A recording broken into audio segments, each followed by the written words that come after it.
And we are live! Hello mga kakwento! Good morning, good afternoon, good evening.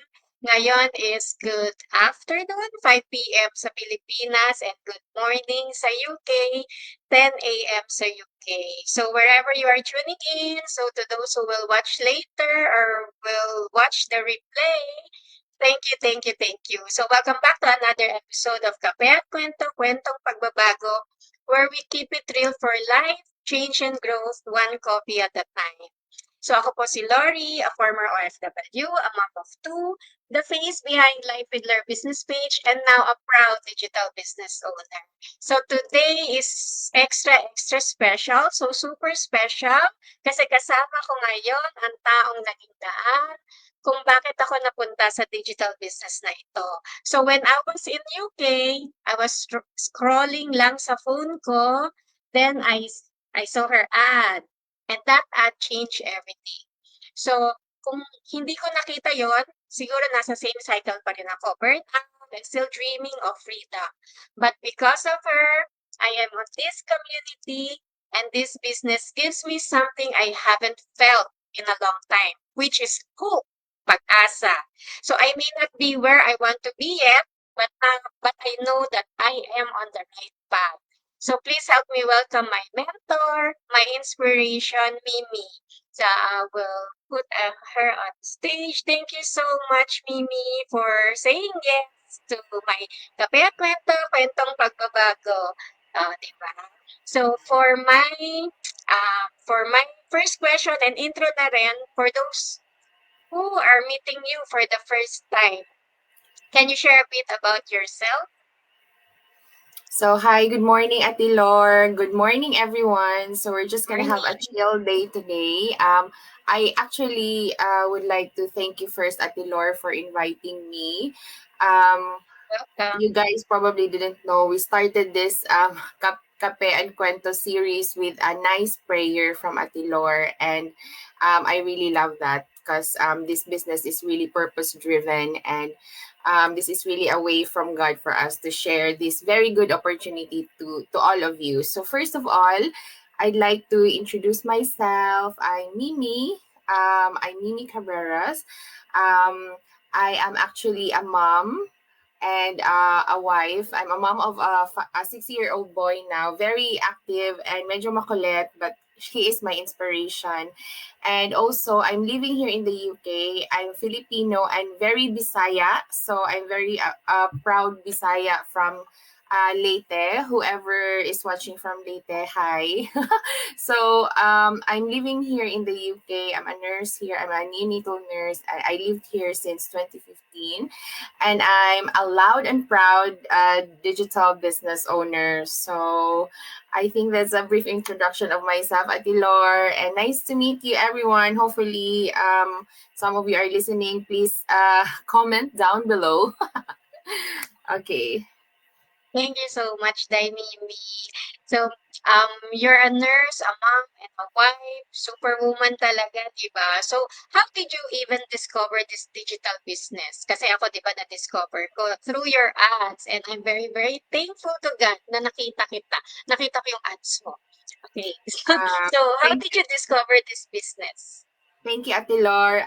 Yes, the same way as you, Ate. I actually discovered this business through a YouTube ad. So, um, probably some of you have watched a lot of YouTube ads already about this online business, but really not checking out yet. So I was in that position years ago. So I started this business 2023, but I've been seeing ads in Facebook and in YouTube about this online business opportunity since like 2022, I think 2021, but I just hindi ko siya pinansin, hindi ko sila pinansin. Maybe because I wasn't in the right mindset at that time, because I was still in my healing journey from my depression. So I had postpartum depression, and then I was around 2022, I was still healing and really finding ways for me to get better. And then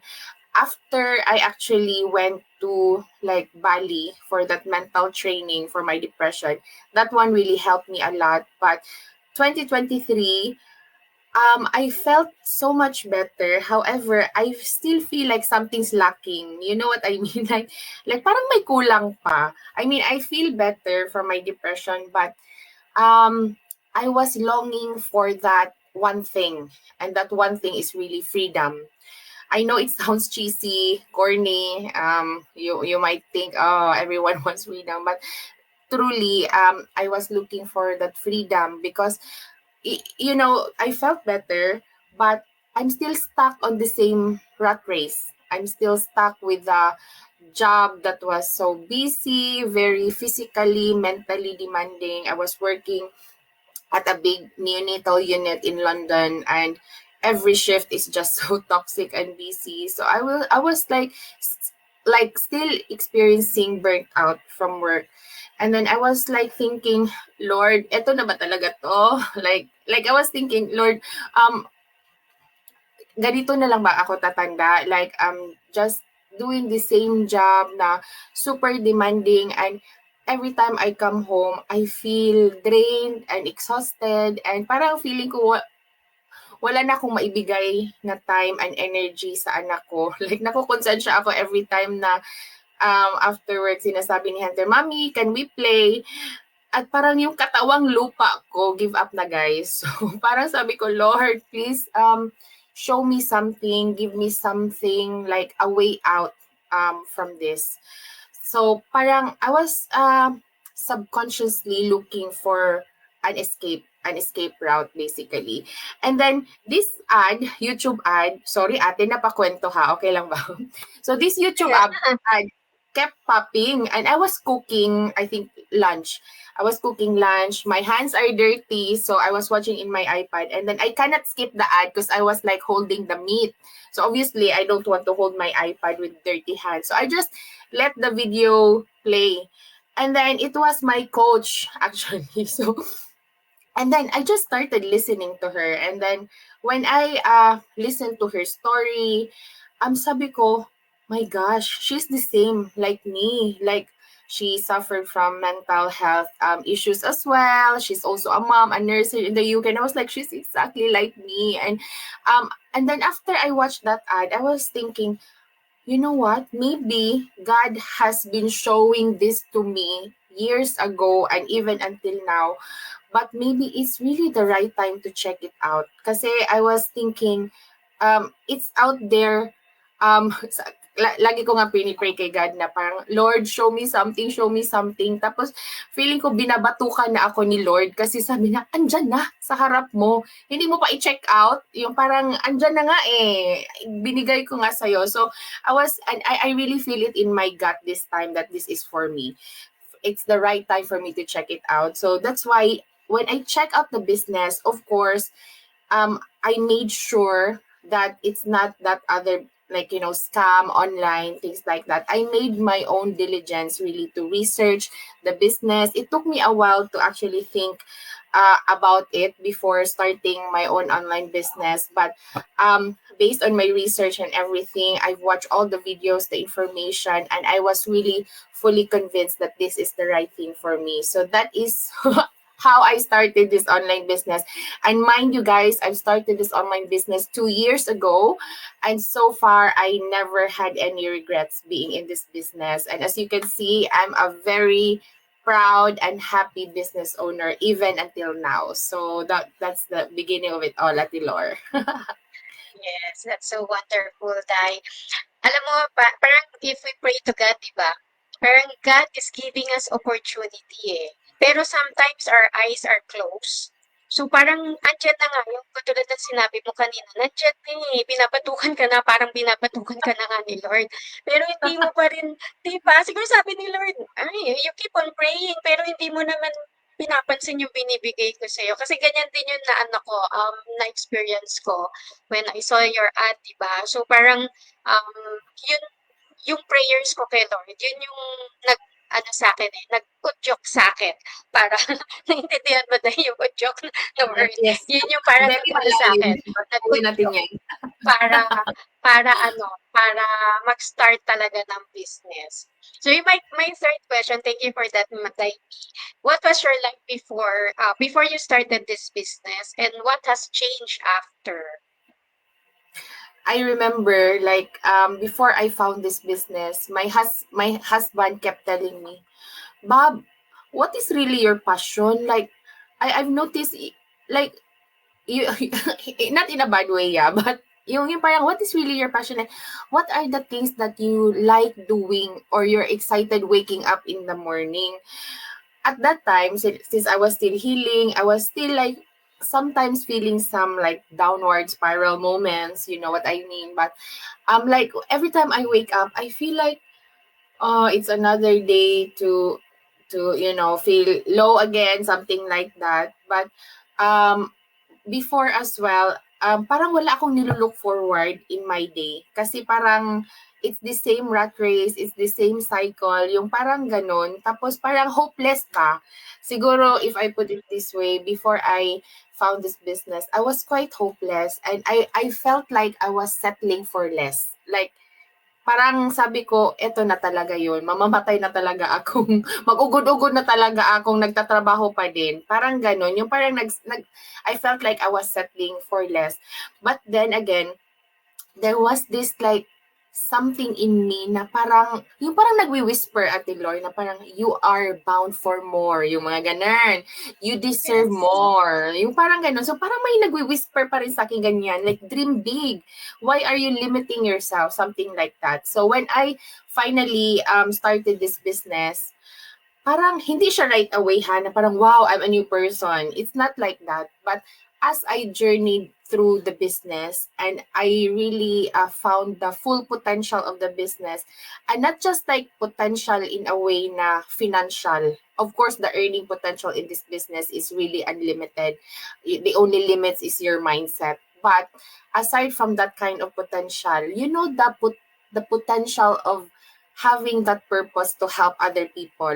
Like you will really realize that through this business and sharing this business to others, you can really help other people.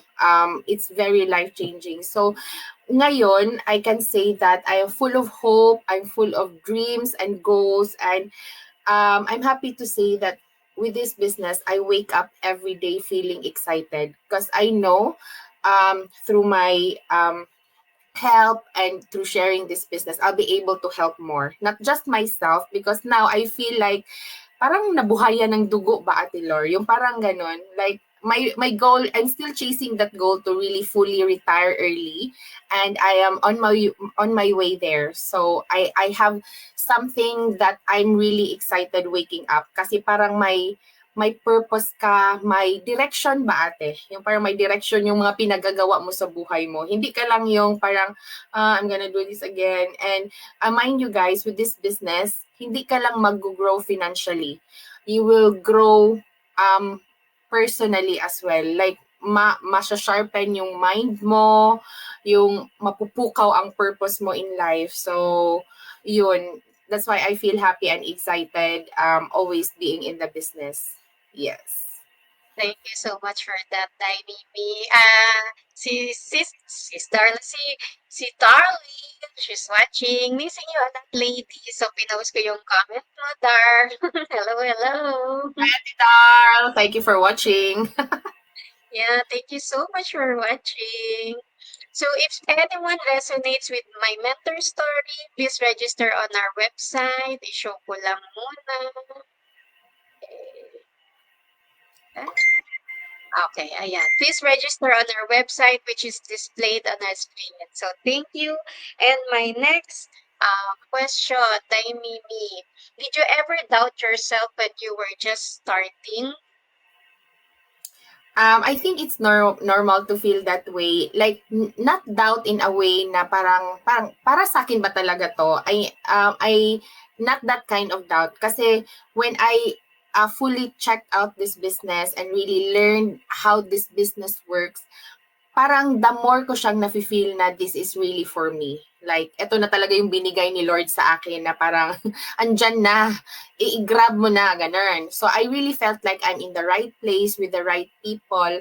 Yung doubt siguro is like, parang kaya ko ba to? Like, yung um, parang how much can I push myself? Yung parang ganun siguro. Like, I mean, there's a lot of people in this business that doesn't have any business background, no technical background, or not tech savvy at all. Some even don't have any college degree or even high school degree, guys, but they're still able to succeed in this business. Why? Because of their drive, their grit, their hard work.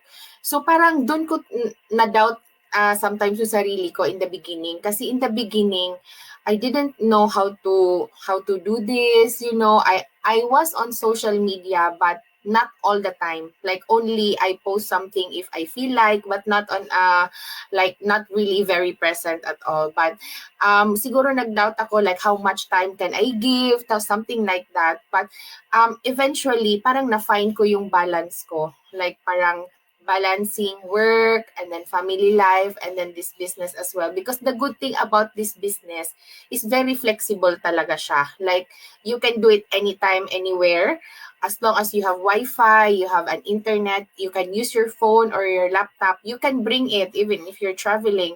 And then for those busy moms out there, you can do this anytime. With me, I'm doing this business when my son is in the nursery. Right now it's term break, so he's in the summer camp. So that's why I'm able to really squeeze in this business.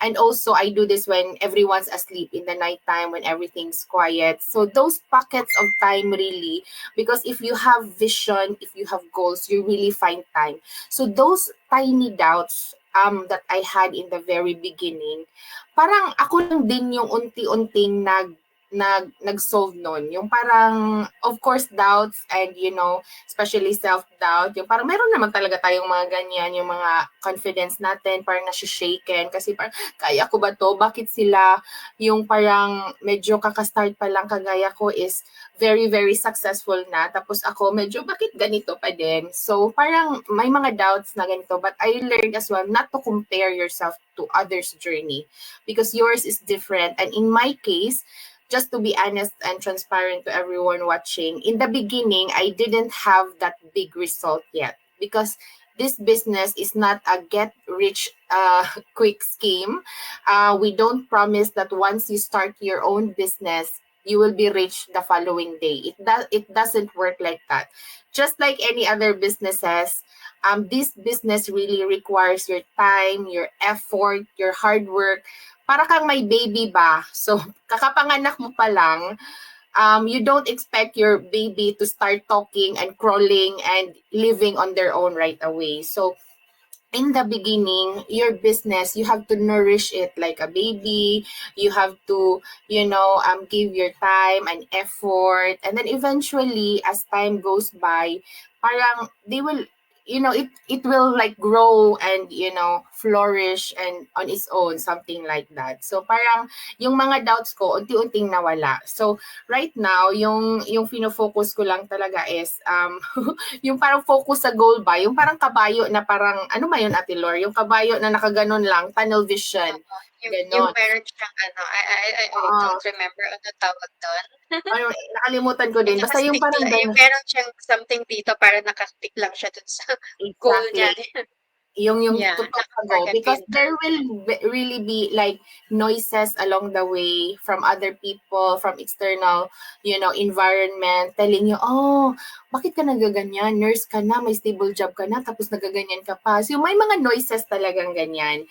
But then again, those people, they don't pay your bills. You can listen to them, but only be selective on how you apply their advices. So just focus on your own growth, and that doubts, normal yung doubts, but then again, I felt like I had doubts, but my dreams are bigger than my doubts, kaya buhay, alive and kicking pa rin tayo sa business kahit anong mangyari. So yun. Thank you Sorry, so much, daldal Nay. atin. Thank you so much, Dai. And also thank you for watching and liking our Go Live Mansing Patwa. Thank you so much. And super relate ako dyan, di ba? Kasi ever doubt yourself. Did I ever doubt myself? Yes. Sa akin I truly, truly, truly doubt myself kung kaya ko. Lalo na hindi ako nagso-social media before. So ayaw ko nga na nakikita ako, di ba? Kung nasaan man ako na napapadpad or ano nangyayari sa buhay ko. Kasi bawat tao merong sarili-sarili comment, may magandang comment, may pangit na comment. So, ang dami ko rin doubt sa sarili ko before. Pero through our training, alam mo yung mga courses na tinitake natin sa community, yun yung nag-help sa akin for my personal growth and then eventually be successful like you, Dainimi. Yes, ate. Diba? Claim natin yan. Let's Yes. claim it, ate. Now, I want to ask you, ate, as well. What do you like? Oh, tinanong ang host.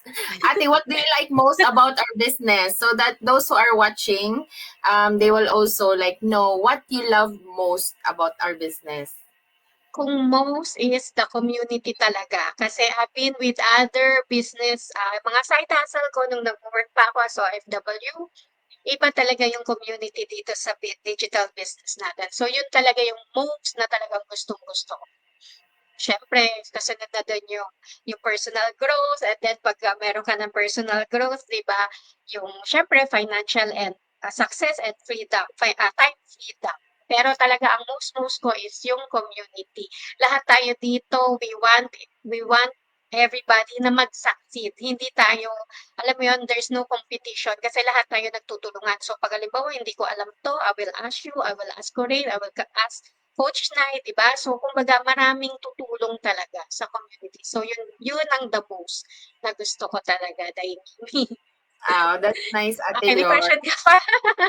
I'm happy to actually know that because I know that probably people are doubting like, oh my gosh, parang ang gaganda lang lahat ng sinasabi nila about the business and everything. So, syempre, meron din talaga, like any other businesses or even in life, you will really like come to a point that you will undergo some moments na medyo slow or mayroong mga problems along the way, like you will undergo some restrictions on your social media, for example, or syempre, tao lang tayo, na-hurt tayo pag may mga negative comments from other people, especially our friends and family.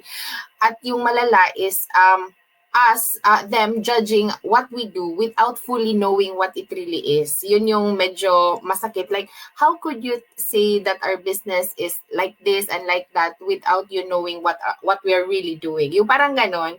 But eventually, ate, kaya nga sa onboarding and everything sa training, all I really ask is just continue and then do the training, fill yourself with knowledge and skills about the business and just enjoy. Like kaya masaya kami for today. Ate Lore is very energetic sharing this business. I'm also happy to do that and excited as well because we really love what we're doing. And if you love what you're doing, it doesn't feel like work. As well. So, parang nag-i-enjoy lang tayo, ganun. Para mag-flow Yes. lang ang blessings, o, di ba? Yes. And yung sinabi mo, yung my next question is what was the biggest challenge and how did you overcome it? So, I think one of the biggest challenge na yung na-mention mo kanina, yung sa family and friends na they will have something to say na hindi maganda, but they don't know. Wala sila sa loob ng community. Mas mabuti nga sana na they start the business so they will know the community then sa kanila i-judge kung ano ba Yes. talaga yung tamang judgment, di ba? Mm-mm. So, Dainimi, ikaw na sumagot ng question ko. Thank you. Ate, yes, thank you for pointing that out. Kasi, but we can't really like stop them from thinking those negative thoughts. So we'll just let them be because for us, we want to share this opportunity for those who are ready. Maybe for now they are not, but it's okay as well. But another challenge for me actually is when I started this business. I think I mentioned this earlier. I didn't get results right away, so it took me like a couple of months to really finally see result. But I will tell you why. Why? Because when I started this business, I didn't really treat it like a business. Okay, so of course I invested my time, my money, my effort in this business, but I didn't really like give it my 100%.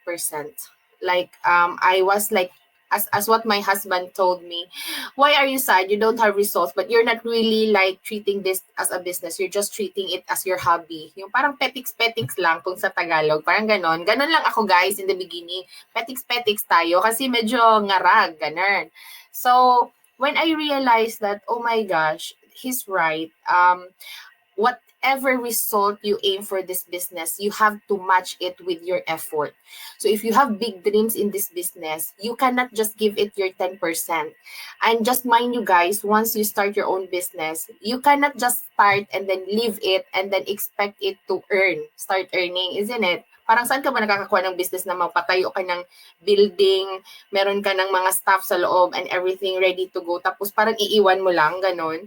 It doesn't work like that. So that is one thing I realized in the beginning na parang, oh my gosh, this I have to seryosoin to, parang ganon. Kailangan ko siyang seryosoin because I'm serious with my dreams, pero yung mga effort natin dyan, medyo short. So, once na sineryoso ko siya, iba din yung balik. Grabe yung results ng business. Within a year, I was able to like achieve a lot of goals, a lot of milestones in the business. Kasi parang tinodo naman talaga natin. Kasi bumawi tayo, di ba?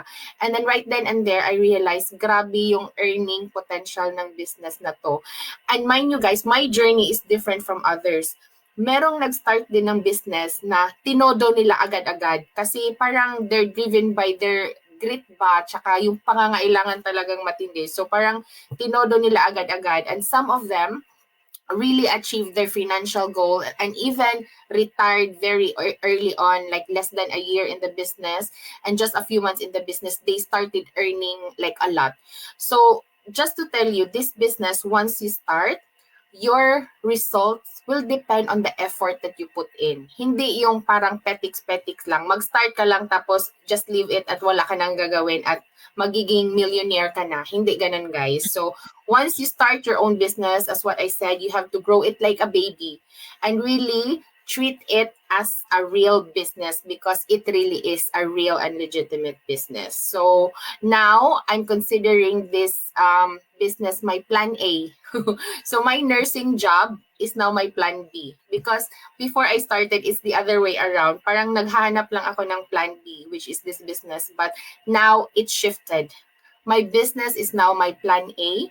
I'm planning to retire. My target is at 40. So I still have 3 years to really hustle hard. And then hopefully I'll be able to retire early. And then my nursing job is just my plan B now. Maybe bank shift every now and then just to keep my registration. So yan yung goal natin. But syempre kailangan pagtrabahuan. So yes. Yes, thank you for that, Daimi. That whatever is your input, di ba, yan din yung output. And syempre, as a nurse, di ba, mayroon din ako mga kakilalang nurse sa UK. Nakita ko kung gaano sila, yung one night shift lang na 12 hours, yung kinabukasan pag uwi nila, nakita ko how yung look nila na super pagod na parang one week one week nag-work and saka yung laging sumasakit sa kanila is yung likod nila. So, hindi 'di ba, hindi naman tayo laging bata. So, pagka medyo nagkakaedad na tayo katulad ko, pero hindi ako nurse, nakita ko lang sa ibang tao kung gaano kahirap physically yung trabaho and mentally draining din, 'di ba? So, hindi tayo bumabata. So, tumatanda tayo, 'di ba? So, as we age, kailangan din natin talaga ng iba pang mapagkakakitaan natin kasi hindi naman tayo palaging malakas. So, for my next question, Daimimi, for those who are watching right now, still unsure, still doubting, what would you tell them? I think before I give my advice, I'd like to let them ask themselves, like, where can you imagine yourself 5 years from now?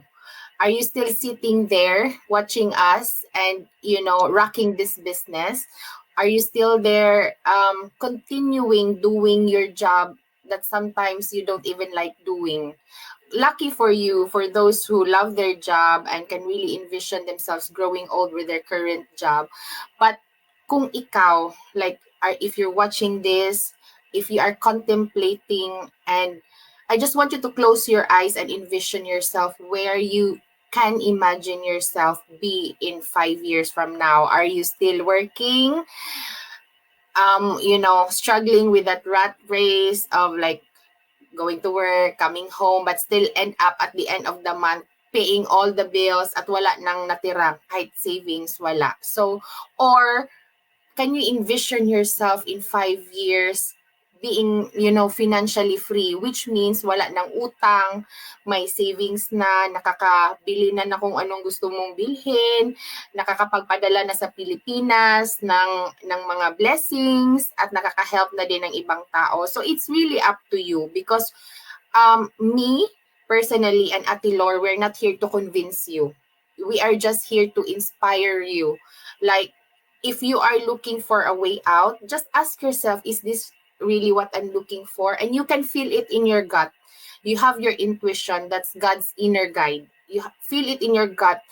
Is this really worth checking out? Because if it is, then I would like to advise you to really check this business out, and do your own research, do your own diligence. Kasi if you check this business out, just contact Ate Lor, and she will guide you through the whole process. And after checking it out and you feel like, oh, this is not for me, then it's fine, absolutely fine, because there is something out there that is also for you. Maybe this is not it, but what if this is what is God, showing you and giving you, since you are watching even until now or at the end. So it's really worth checking out. At least once you decide if this is for you or not, you have an informed decision already, because you know the business, you know the business model, but at least you can say no to this opportunity or yes to this opportunity depending on what you learn. So guys, it's really worth checking out, but don't take my word for it. You really have to take action. Just take action, message at Ilor, or like comment down below. And if you think this is not for you, then that's fine. Thank you for listening. Okay, so I think that's it, Ate Lor. How about you? What's your advice to them, Ate Lor? Same din, same advice, 'di ba? Make your due diligence, 'di ba? Mag-research kayo, i-check nyo lang din. Kasi we're not here to convince them, kasi hindi naman this business is not for everybody. So, kung if you are curious kung ano ba talaga tong business namin, ano tong ginagawa namin, bakit kami nag-show sa social media to tell the people na about this business, 'di ba? Check nyo. There's no loss kung i-check nyo yung business. Kasi baka ang malos is yung opportunity na binibigay na sa inyo, di ba? So, yun lang, i-check nyo yung business. If it's not for you, then find another opportunity. At least yung curiosity mo, nalaman mo na, di ba? Na-solve, na-resolve na. Nalaman mo na, ano ba talaga yung business nila, di ba?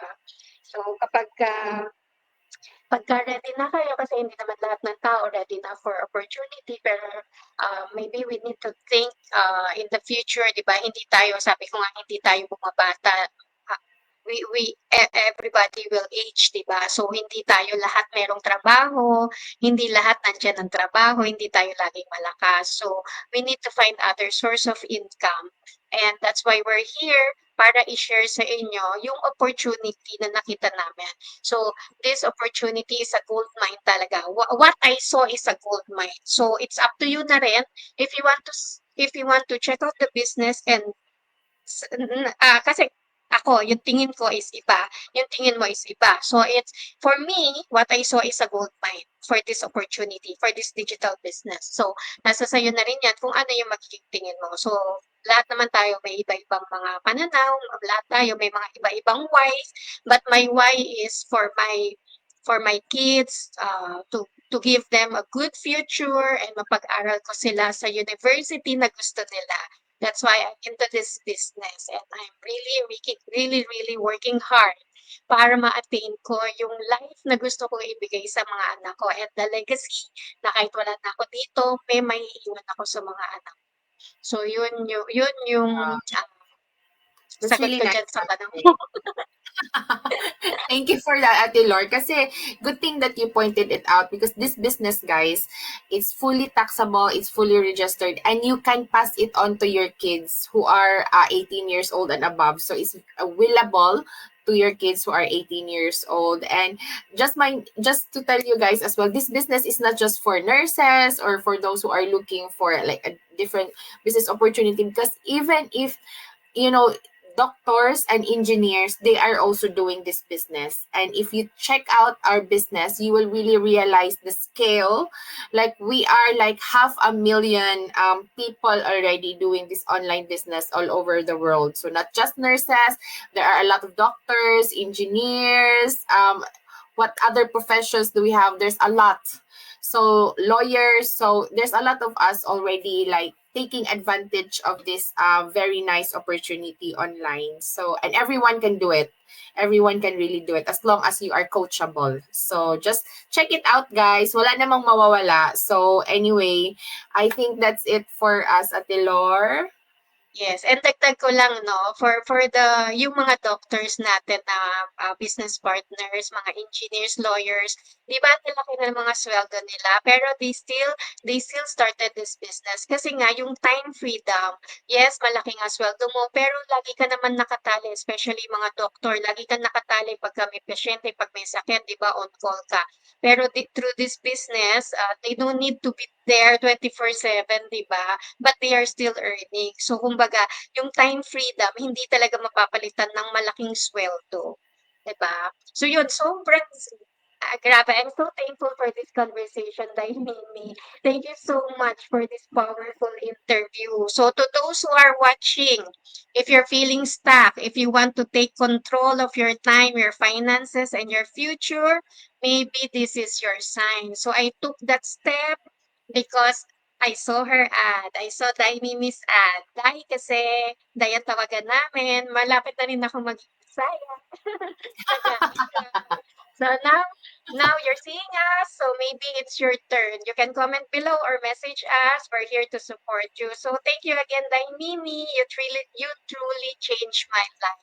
And to Uh, everyone watching, keep growing, keep going. So i-post ko lang uli, ay, i-show ko lang uli itong Kape at Kwento. Kwentong Pagbabago Series 22, the ad that changed my life. A live chat with my mentor. Thank you so much, Dai Mimi. So thank you for spending time with us tonight, mga kakwento. Let's continue to open our hearts to new possibilities, open our minds to new ways of earning, and open our lives to true freedom. So see you again on my next live for another episode of Kape at Kwento, Kwentong Pagbabago. Bring your coffee. May coffee ka ba dyan, Dai? yes, of I have it. course. Syempre, may kape tayo Yes. dito. So, Well, bring your coffee, bring your dreams, and let's talk change. So let's continue to earn smart and live free and grow into the person God created us to be. So if you want to learn more, na-curious kayo, or you want to explore the business, just message us or sign up on our website at www.loriramos.com. Yan po yung sa akin at kay Mimi, to my mentor, www.thehutchinsonsdigital.com. So we have our Thursday huddle today after this go live. So another learning session for us. So start na rin kayo to know our community of dreamers and doers. So good afternoon, not good night ngayon kasi afternoon sa Pinas and good morning sa UK. So good night and God bless us all. Bye-bye. Thank you, thank you, Daimini. Ate Lor. Thank you, everyone, for watching. Thank you.